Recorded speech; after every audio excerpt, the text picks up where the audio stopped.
My name is Saujanya. In this session, I am going to discuss about the subject that is EDC, and the first topic in EDC subject is type of materials and formation of p-n junction diode. Okay. First, we are going into type of materials. Okay. Based on electrical conductivity, in the nature, all the materials are divided into three types based on electrical conductivity. What is meant by electrical conductivity then? The electrical conductivity is nothing but the flow of current. Okay, based on the flow of current, we are going to divide the materials in the nature in three types. Okay, in three types. First one is conductor, second one semiconductors, and third one is insulators.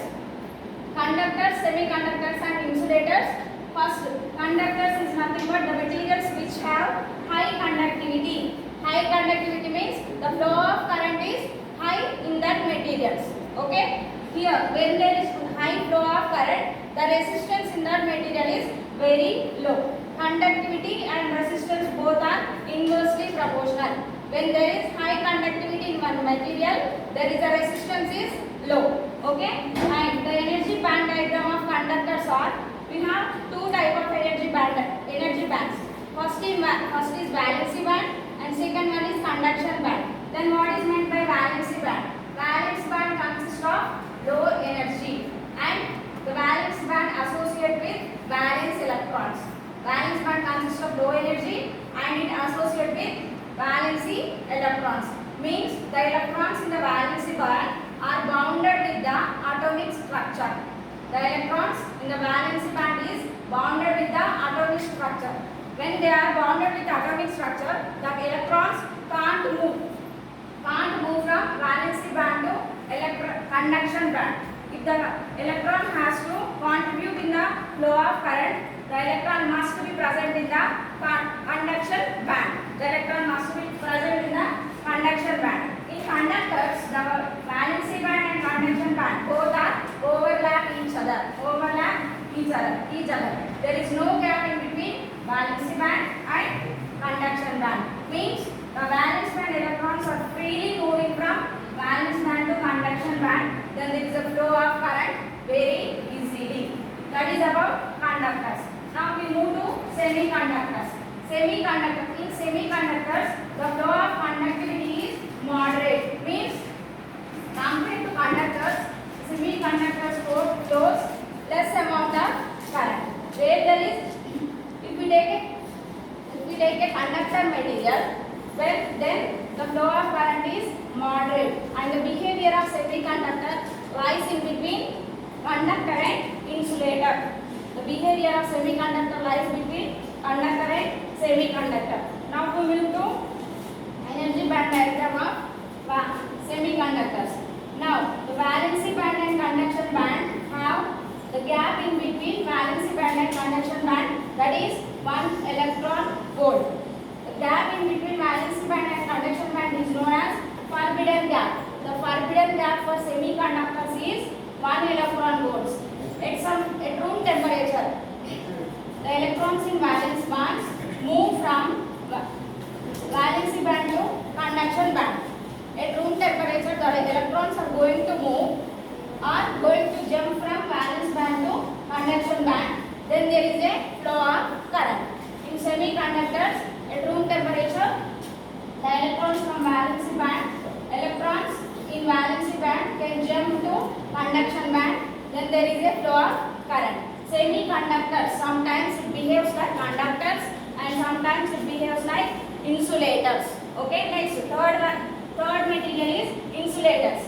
Insulators have low conductivity, means there is no flow of current. If we apply high amount of voltage also, there is no flow of current in insulator materials. When there is low conductivity, there is a high resistance. When there is low conductivity, there is a high resistance. Now we move to energy band diagram of insulators. The energy band diagram, here the forbidden gap in between valence band and conduction band is more compared to insulator and conductors. Compared to semiconductors and insulator. The gap in between valency band and conduction band, or the forbidden gap is more compared to semiconductors and conductors. Can't move from valence band to at any, if we apply high amount of voltage also, the electron can't move from valence band to conduction band. Means the electron can't jump if we apply high voltage also. The energy forbidden gap is 6 electron volt for insulators. Okay. Now the examples of semiconductor conductor materials are copper, wire, aluminium. Next, the examples of semiconductor is silicon and germanium. The example of insulators is wood and paper. In wood and paper, there is no flow of current. Now we will move to type of semiconductors. Types of semiconductors. In types of semiconductors, we have two types: intrinsic semiconductor and extrinsic semiconductor. Intrinsic semiconductor and extrinsic semiconductor. In intrinsic semiconductor, it is a pure form. Intrinsic semiconductor is a pure form. The example of intrinsic semiconductor is silicon and germanium. Silicon and germanium. And extrinsic semiconductor. Extrinsic semiconductor is not pure form of semiconductor. Means we are going to add some impurities. We are going to add some impurities to the extrinsic semiconductor. Okay? We are going to add some impurities to pure semiconductor. Then it is behaves like extrinsic semiconductor. Simple. In intrinsic semiconductor, it is a pure form. If we want to form the extrinsic semiconductor, we have to add some impurities to this pure semiconductors. Okay? Then what are the types in extrinsic semiconductor? N-type semiconductor and P-type semiconductor. Two are the types of extrinsic semiconductors. Extrinsic semiconductor is nothing but adding impurities. For forming the N-type impurity, we are going to add the pentavalent atoms. Pentavalent atoms to the pure semiconductors. Then what is meant by pentavalent atom?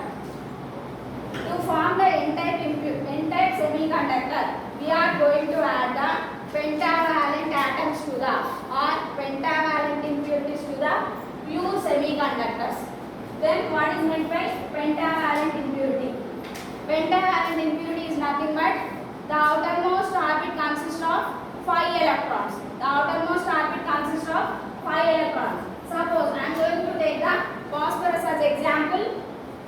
Phosphorus atomic number is 15. In first shell it consists of 2 electrons. In second shell it consists of 8 electrons. And in last shell, in last orbit it consists of 5 electrons. Okay? In outermost orbit, which atom consists of 5 electrons? That atom is known as pentavalent atom. That atom is known as pentavalent atom. To form the N-type semiconductor, we are going to add the pentavalent atoms to the pure semiconductors. I am going to add this pentavalent atom, phosphorus, to this pure semiconductor device, that is silicon. Means whenever I am adding this phosphorus to silicon, there is one extra electron is going to be remain. 4 electrons make covalent bond with the silicon structure. Silicon, what is the atomic number of silicon? Okay, the outermost shell of silicon consists of 4 electrons. Okay, outermost orbit of silicon consists of 4 electrons. Outermost orbit of phosphorus, pentavalent atom, phosphorus consists of 5 electrons. These 4 electrons and silicon 4 electrons are going to combine each other. Okay, extra one electron is going to be remain in the phosphorus atom. Okay, in the phosphorus atom, 1 electron is remaining. The electron is a negative charged particle. In phosphorus, 1 electron is remaining. Electron is a negative charged particle. It is denoted with N since it is known as N-type semiconductor. Okay, since it is known as N-type semiconductor. Now we move to P-type semiconductor. Adding trivalent impurities to pure semiconductor. That is pure semiconductor. Example is silicon. We are adding trivalent atom to this silicon. Outermost orbit of silicon consists of 4 electrons and boron atomic number is 5. Its atom consists of only 3 electrons and 1 hole. 3 electrons and 1 hole. Here only 3 electrons. Okay. These 3 electrons makes covalent bond with these 3 electrons and one hole is going to be remain. Okay. One hole is going to be remain in this boron structure, atomic structure, outermost. In outermost cell, the one hole is going to be remain. This hole is indicated with positive charge particle. Yes or no? Hole is indicated with positive charge particle. It is denoted with P since it is known as P-type semiconductor. Simple. Here we are going to remain one electron. Electron is indicated with L since it is known as N-type semiconductor. Here we are remaining with one hole. It is denoted with P, positive charged particle. That is denoted with P since it is known as P-type semiconductor. Then now, why we are discussing about this type of materials means we are going to form the PN junction diode. In PN junction diode formation, we are going to use two types of materials.